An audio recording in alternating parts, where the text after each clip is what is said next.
I am Dr. Mary Sarah Benny. Today we will learn the 7th module on lenses, which is simple microscope. This video is prepared based on the syllabus of Standard 10 from Science and Technology Part 1 of Maharashtra State Syllabus.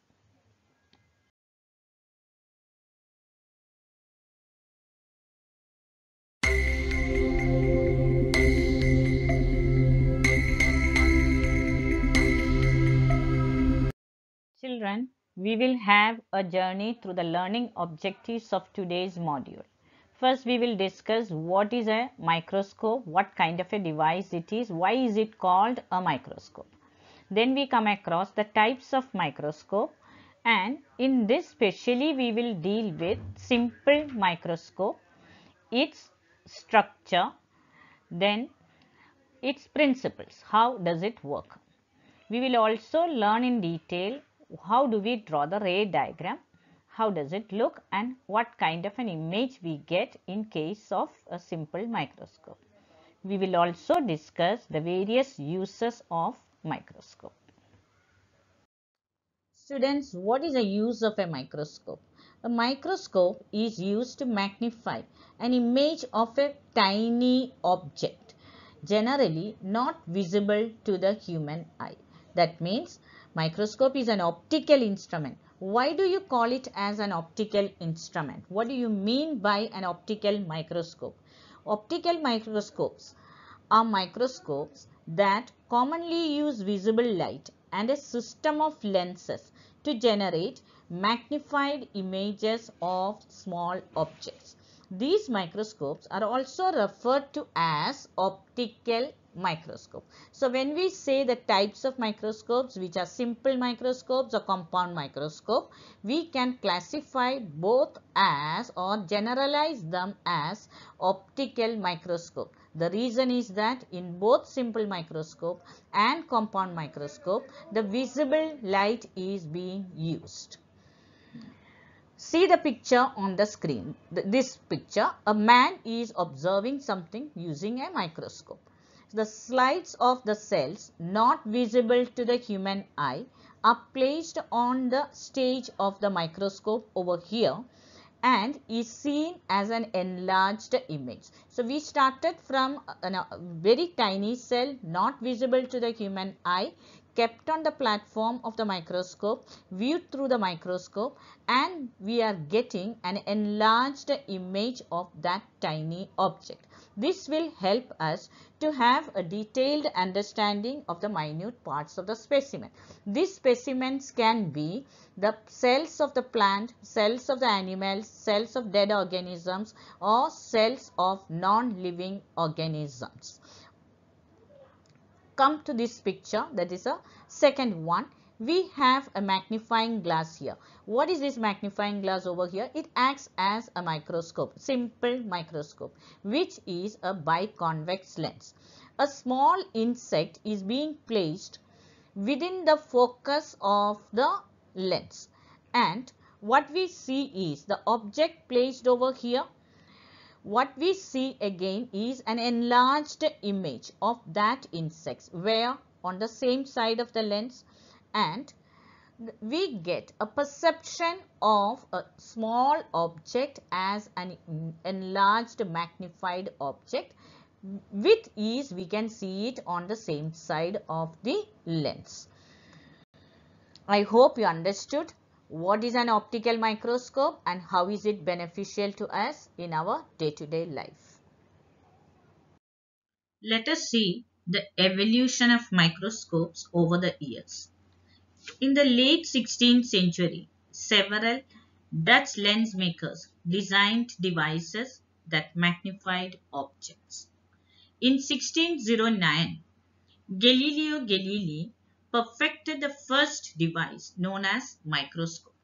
In fact, Galileo started with a telescope. Using lenses of smaller focal length, he could in effect turn the telescope around and magnify small things. So, his first microscope was basically a little telescope with two lenses, a biconvex objective and a biconcave eyepiece. The next scientist who worked on the microscopes is Robert Hooke. The microscope was made for British scientist Robert Hooke in 1600 and was one of the most elegantly built microscope during that period. Hooke used this microscope to study the ancient cells in fossilized wood. Now we come across Leeuwenhoek's microscope. Leeuwenhoek microscope was a single simple cell device, but it had greater clarity and magnification than compound microscope of that time. Here at the right hand bottom of the screen, we can see three types of microscopes. What is the difference in the design? These are the microscopes that you generally see in our laboratories. Over here in the first one, it consists of a convex lens and a mirror. The platform comes here at the center. There is a small hole, the aperture. There are slides on and the specimen is kept on this platform. The lens close to the specimen is the objective, which will magnify the specimen into a bigger object of course, or we see the image in a magnified form. And at the base or below the platform, there is a mirror. The incident ray falls on it. It reflects from the mirror, gets through the aperture, gets into the specimen, and the convex lens over here magnifies the object, or we can say we get the magnified image. Coming to this one, the principle is the same. There is a mirror. There is a platform where we keep the specimen and we view through the convex lens. Both are simple microscopes. It is elegantly designed. That's the only difference. The last one, there is a rim or a frame and the biconvex lens is fixed. We have a handle to hold. Old people, or if you want to see a font in a bigger print in a bigger font, we use this magnifying glass. This is commonly used in our laboratories also. So we can call this as a magnifying lens fixed in a frame with the hand. We will proceed to simple microscope and learn that in details. What are the basic parts of a simple microscope? It is made up of biconvex lens of small focal length. How does a simple microscope function? Children, you know, if an object is placed within the focal length of the convex lens, we get a virtual erect magnified image on the same side of the lens. The magnification is about 20 times the size of the object. So here again I repeat, the objective is here and we view through this. So what does this lens do? It magnifies the tiny object placed below that and we get the perception of it as an enlarged image. And where do we get it? On the same side of the lens. How many times? 20 times that of the size of the object. When a watchmaker or a jeweler keep the object within the focal length of the lens, he gets an image or an enlarged image of the minute watch part or the jewelry design or the engravings on the seal, etc. So we get an opportunity to study it in a detailed manner, making use of a simple microscope. Students, we will see the structure of a simple microscope. Basically, the parts can be divided as mechanical part and optical part. First, we will discuss the mechanical part, which is a metal stand, stage and the slanting wing. See on this picture, you can see the metal stand. What is the function? It has a metal base and a vertical rod. Therefore, this stand will support the upper part to the lower part. So, it is a metal stand that gives the support to the microscope. Then we come up to the stage, which we can see over here as the stage, and on the stage there is a small hole, we call it as the aperture. The light from the mirror will get into the specimen through this small aperture. You know that opaque objects will not allow the light to pass through it. So, hence the light to get into the specimen, there is a small hole and the specimen will be placed on the stage. I hope you understood what is the stage. Then we have the slanting wing. What is the function of this slanting wing? Specimens always we keep on a glass, tiny rectangular plate. So, that glass piece or the glass slide has to be fixed firmly over there. Hence, the slanting wings will be placed over the slide and kept firmly on the platform. We proceed back to the optical part, where optical part are two in number, that is, one is a mirror and the other is a lens. Remember, here it's a convex lens. You saw the mirror, the visible light falls on the mirror will reflect it, it gets into the slide as we discussed before, into this slide, and the lens close to the specimen is called the objective of the microscope, and it will prepare an enlarged image of the specimen. This is how a simple microscope is designed. Now students, look at the screen. This gives a schematic picture of the formation of image in a simple microscope. Where do we keep the object? You have seen a small flower kept over here, and the objective is very close to the specimen. What is the function of the objective? It will give us an enlarged virtual image on the same side of the lens.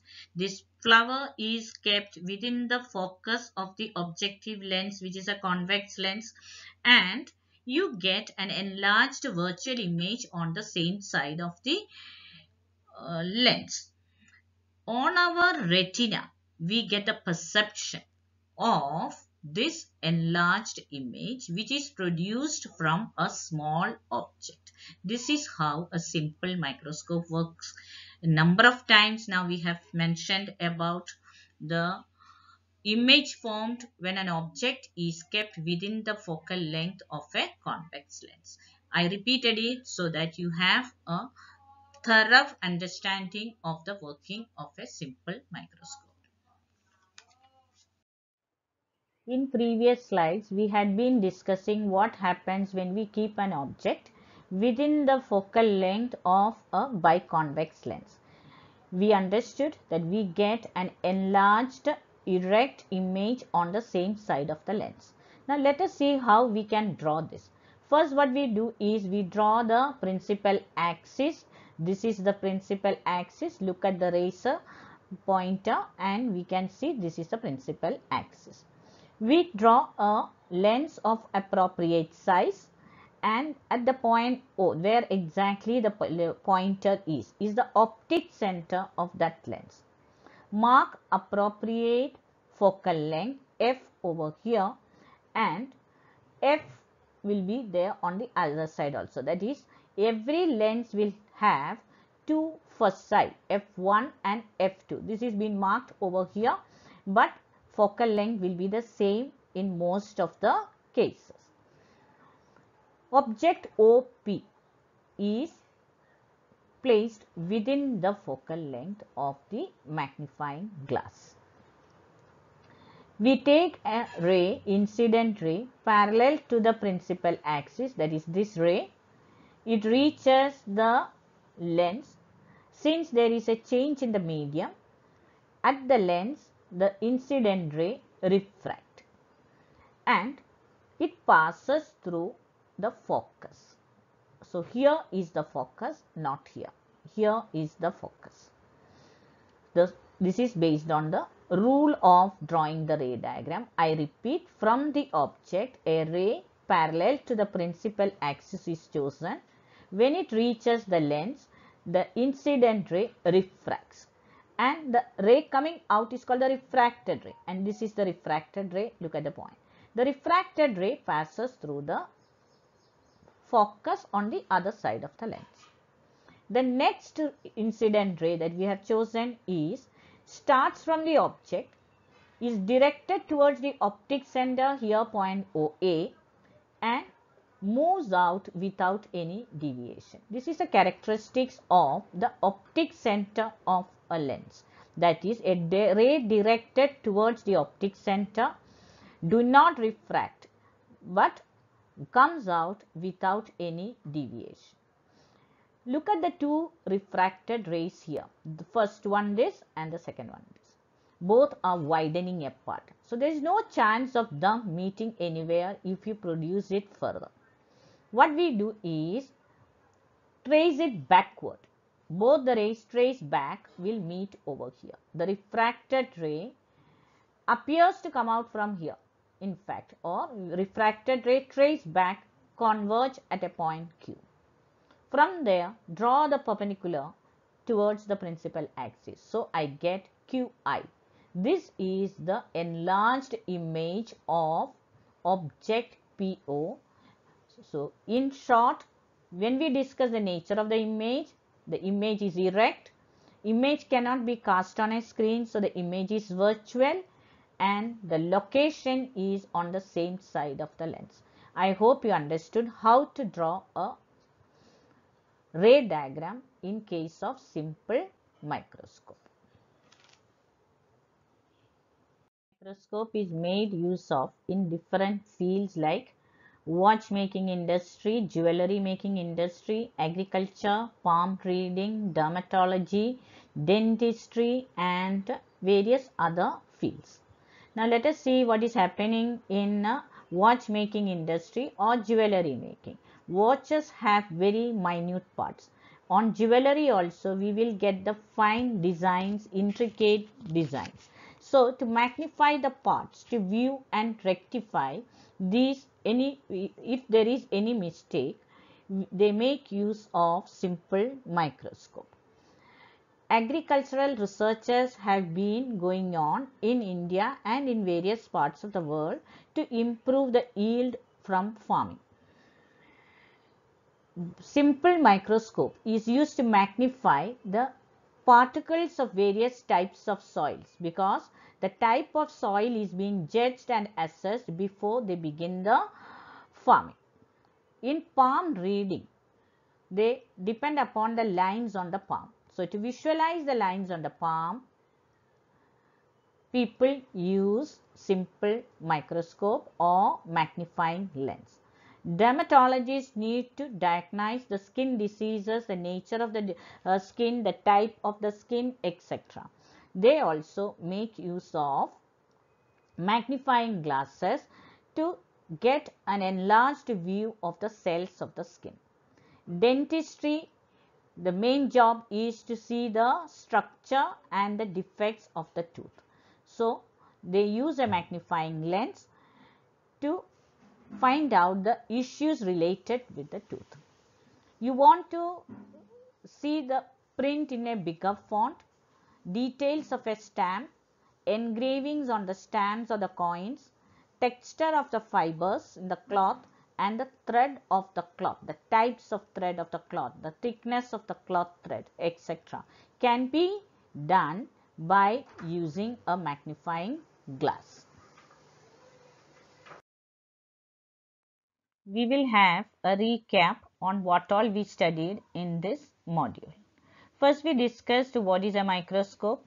A microscope is a device that magnifies the object not visible to human eye. Microscope is also called as an optical instrument. Why do we classify it as an optical instrument? Because light is required for its functioning. We had a journey through the evolution of microscope over the years.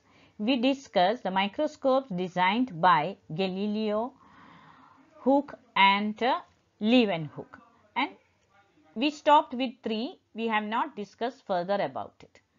We also studied the principle of simple microscope. And what is the principle of simple microscope?